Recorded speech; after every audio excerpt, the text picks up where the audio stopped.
time shooting practice, wide open threes, but they were missing them tonight. And this Joe Harris three came after Kyrie had missed a shot and James Harden missed a three. So they had 4 trips when they were down 106, 100 to get back in that game. How about this one by Landry Shamet? Wide open, gets a bounce over the backboard. They just could not come up with that shot to kind of get them going, to make it maybe a one-possession game. It just didn't happen for them in the fourth quarter. And when you enter a fourth quarter down 19, that's part of the problem.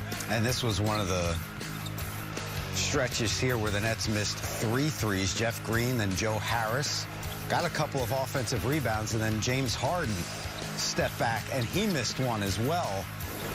But again, you take a look at the fourth quarter shot chart tonight, and you could see the Nets had their issues, especially in that last stanza from deep.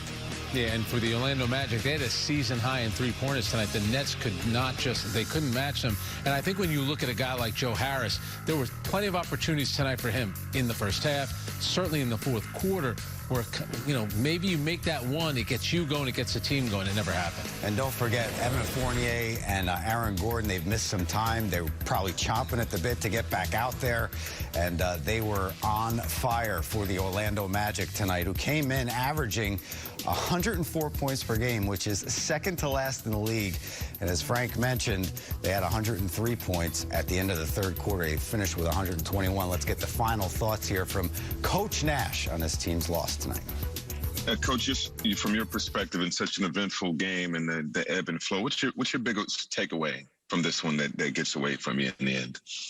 Yeah, a few things. I think, first of all, you know, maybe we weren't sharp enough to start the game. Attention to detail wasn't quite there. We got behind, and we really played hard, fought our way back into the game. But, you know, the other hand, they made a lot of shots, and you know, we weathered it. We gave ourselves a chance. When we cut it back down to 6 or less late, we had a lot of good opportunities, a lot of wide open shots that just didn't fall. So, you know, if I'm being super critical, I think we could have started better and been a little sharper there. But having said that, I was proud of the way they fought back. Weathered an incredible shooting night by the Magic, and just our shots didn't fall when it counted. Knowing that you have such great, you know, shooters, do you kind of chuck this up as one of those nights, as much basketball as you've played and as much basketball as you've seen? Yeah. Is there just nights like this? For sure. I mean, you know, yeah, I guess 21 of 40 for 3 from them is outstanding. And, you know, that was in many ways the story of the game. If we had been maybe a little sharper to start, maybe we could have cut that down a little bit. But perhaps it just was one of those nights. But you always want to look at it and take something away from it and say, you know, what can we do better and how can we improve? Alex Schiffer, The Athletic. Hey, Steve, you left James in after he picked up his third foul and then again with his fourth. Just how tempted were you to pull him, and what made you roll the dice and keep him in there both times?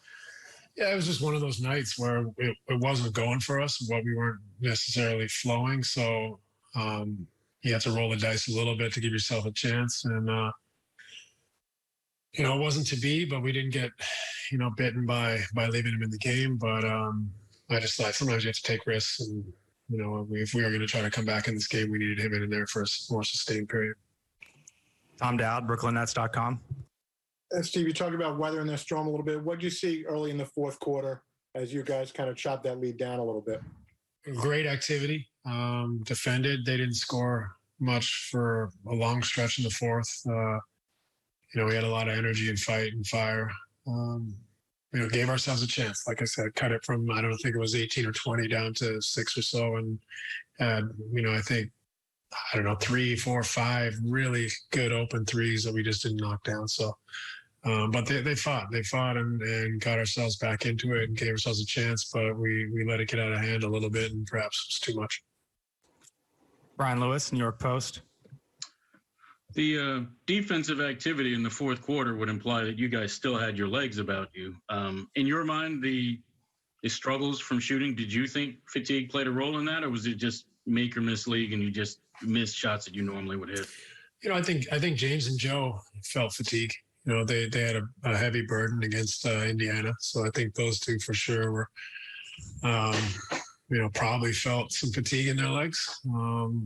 but we had a great energy and activity from a lot of guys. And sometimes you can play really, really hard and be really, really active, but that doesn't mean your legs are going to be there on your shot. So, but that, I thought Nick was great activity. Bruce, great. Everyone kind of chipped in that fourth quarter stretch there where they just was a really active group that really bothered them. But, a little short, I think, because of the first quarter, whatever we gave up, 35 points in the first quarter, and just weren't really sharp.